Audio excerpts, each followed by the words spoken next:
வணக்கம். ஓரணியில் தமிழ்நாடு. இன்னைக்கு நம்மளுடைய பழந்தமிழர்களின் வீரத்தை மட்டும் பார்ப்போம். இந்த பழம் பெருமையை நாம் தெரிந்து கொள்வது நம்மளுக்கு எதுக்கு அப்படின்னா, நம்மளுடைய வாழ்க்கையை இன்னும் சிறப்பாக அமைத்து கொள்ளவும், அவர்களைப் போல சிறப்பாக நம்ம வாழ்றதுக்கும் இந்த மாதிரி ஆன தகவல்கள் நம்மளுக்கு நிச்சயமா பயன்படும். அதே மாதிரி நம்மளுடைய தமிழ் மக்கள், தமிழ் மன்னர்கள் தமிழக பகுதியை மட்டும் ஆண்டவர்கள் கிடையாது. உலகத்தின் பல்வேறு பகுதிகளை, உலக நாடுகளின் பல்வேறு பகுதிகளை ஆண்டவர்கள். அதுக்கு நம்ம நிறைய வரலாற்று தகவல் நம்மளுக்கு இருக்கு. கங்கை பகுதி, கடார பகுதி, மலேயா, இலங்கை போன்ற பல்வேறு பகுதிகள், அங்கெல்லாம் போய் நம்மளுடைய தமிழ் மொழி ஆட்சி செஞ்சிருக்கு. ஆனா இப்ப சில பேர் நம்மளை பார்த்து, உங்க தமிழ் மொழியால நாடாள முடியுமான்னு சொல்லி கேக்குறாங்க.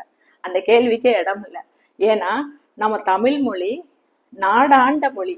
அது பல்வேறு நாடுகளை ஆண்ட ஒரு வல்லரசு மொழி. அதனால அது இப்ப இல்ல, 2000 வருஷத்துக்கு முன்னாடியே அத்தகைய சிறப்பு பெற்ற மொழி. அது மட்டும் இல்ல, நம்மளுடைய தமிழர்களுடைய வீரம் என்பது ஒரு தனி வீரம். அது எப்படிப்பட்ட வீரம் அப்படின்னா, அந்த காலத்துல தூதுவர்கள் வருவாங்க. ஒரு நாட்டினுடைய ஒரு நல்ல விஷயமா இருக்கும், இல்லைன்னா போர் விஷயமா இருக்கும். அப்படி வர்றவங்க சில பேரு எதிர் நாட்டுல இருந்தானே வர்றாங்க. அப்ப சில பேர் ரொம்ப வாய் துடுக்கா பேசிடுவாங்க. ஆனாலும் நம்ம மன்னர்கள் பெரும் வீரத்துக்கு சொந்தக்காரவங்க தான். அவங்க அந்த அந்த அந்த தூதுவர்களை ஒரு நாளும் அவங்க தண்டிச்சது கிடையாது. சரி, எப்படியா நீ பேசிட்டு போ அப்படின்னு அந்த செய்தியை மட்டும் வாங்கிட்டு, அவங்க எப்படிப்பட்டவங்களா இருந்தாலும் விருந்தினர்கள் போல உபசரிச்சு அனுப்பிச்சிருவாங்க. அது மட்டும் இல்ல, போருன்னு வந்துருச்சுன்னா நம்மளுடைய வீரர்கள் அதுக்கு எப்பவுமே தயாரா இருப்பாங்க. இப்ப நம்ம வரையறுக்கிறோம், சட்டத்திட்டங்கள் எல்லாமே வரையறுத்து வச்சிருக்கோம். ஆனா அவங்களுடைய போர் சட்டத்திட்டம் எப்படி இருந்திருக்குன்னா, போர் நடைபெற இடத்த முன்னாடியே சொல்லிடுவாங்க, நாளையும் சொல்லிடுவாங்க.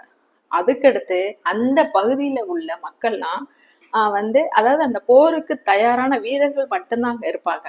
அங்க இருக்கிற பெண்கள், குழந்தைகள், நோயால பாதிக்கப்பட்டவங்க, முதியோர்கள் எல்லாருமே அந்த போர் நடக்கிற இடத்துல இருந்து வெளியேறிடணும். இதெல்லாம் போர் மரபு.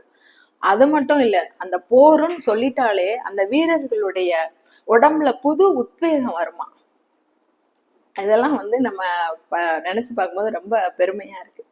அதாவது அதுக்கடுத்து அந்த வீட்டுல உள்ள பழந்தமிழ் தாய்மார்கள் அந்த முறத்தை வச்சு புளியெல்லாம் விரட்டினாங்கல்ல, அவங்க எல்லாம் என்ன செய்வாங்கன்னா, தன்னுடைய நாட்டை காக்குறதுக்காக தன் வீட்டில் உள்ள தன்னோட தம்பிமாரா இருக்கட்டும், கணவன், மைந்தர்கள் எல்லாத்தையுமே வெற்றி திலகமிட்டு அனுப்புவாங்களாம்.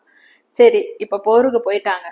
போர்ல போனாலும் கொஞ்சம் கூட, அதாவது அவங்களுக்கு தான் பயமே இல்லையே, நெஞ்சு உரத்தோட நின்று போர் புரிவாங்க. ஏன்னா அவர்களுடைய மார்புல தான் எந்த காயம் படணும்,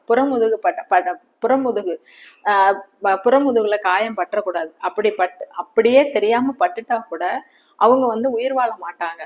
அப்படியே வடக்கு இருந்து உயிரை விட்டுருவாங்க. இதை விட இந்த அரண்மனையில சில மன்னர்கள்லாம் இறந்து போயிட்டாங்க அப்படின்னா, அதாவது பிணியால, போருக்கெல்லாம் போகாம பிணியால இறந்துட்டா, அந்த மன்னர்களுடைய உடம்புல கூட இன்னொரு வேலை பாய்ச்சி தான் நம்மளுடைய தமிழ் மக்கள் அவங்கள அடக்கம் பண்ணியிருக்காங்க.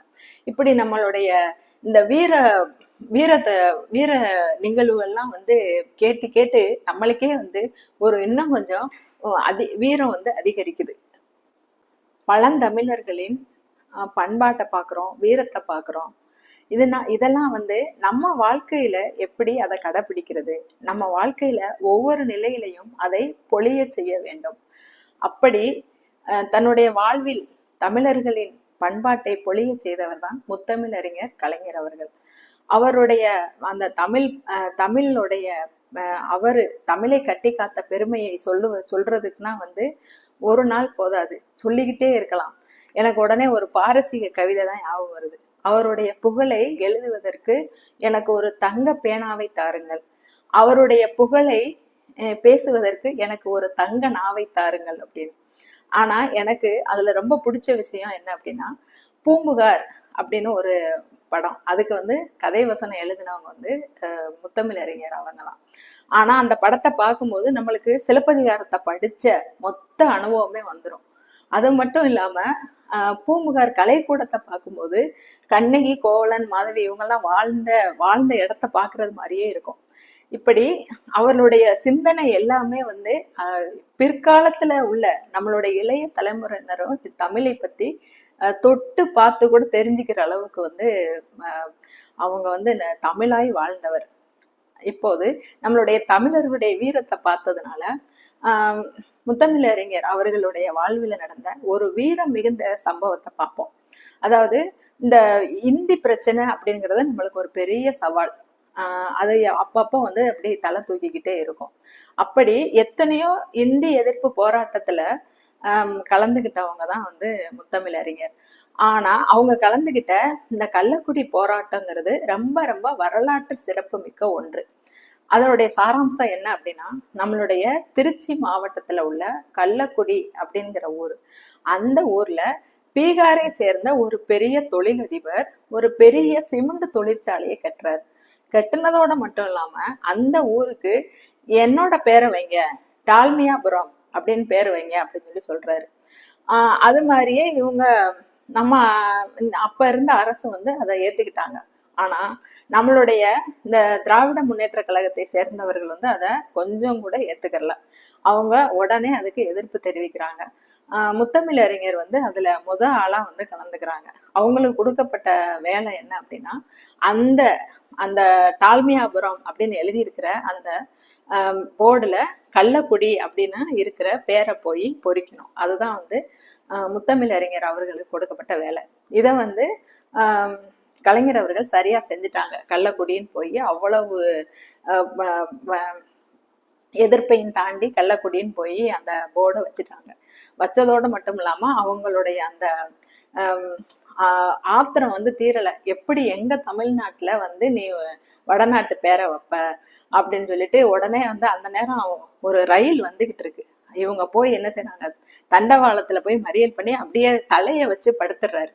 அப்ப அந்த ரயிலே வந்து அப்படியே தமிழனுடைய பெருமையினால அந்த வேகமா அந்த ரயில் அப்படியே நின்றுச்சு. இத நம்மளுடைய கவிஞர்கள் எப்படி வர்ணிக்கிறாங்க அப்படின்னா, பகைவரின் பகை கைக்கு புகை கைக்கு வந்த ரயில் புறநானூற்றின் மொத்த வீரமான நம்மளுடைய முத்தமிழறிஞர் கலைஞர் அவர்களை பார்த்துட்டு, அதாவது அவரே சொல்லுவார்ல, அதாவது அந்த வர்ற வேல் கண்டு இமைத்தல் கூட அசிங்கம், அதாவது அப்படின்னு சொல்லுவாங்க. அந்த மாதிரி வந்து அந்த மொத்த வீரத்தை பார்த்துட்டு அந்த ரயில் வந்து அப்படியே நின்றுச்சு. இது வந்து அவருடைய மொழி பற்றுக்கு ஒரு மிகப்பெரிய உதாரணம். இந்த இந்த பரம்பரையில் வந்த, அதாவது தமிழுக்காகவே தன் உயிரை கூட கொடுக்க தயாராக வந்த இந்த பரம்பரையில் வந்த நம்மளுடைய மாண்புமிகு முதலமைச்சர் அண்ணன் ஸ்டாலின் அவர்கள் நம்மளுடைய தமிழரின் வீரம் காக்க மீண்டும் நாம் எல்லோரும் ஓரணியில் சேர நம்மை அன்புடன் அழைக்கிறார்கள்.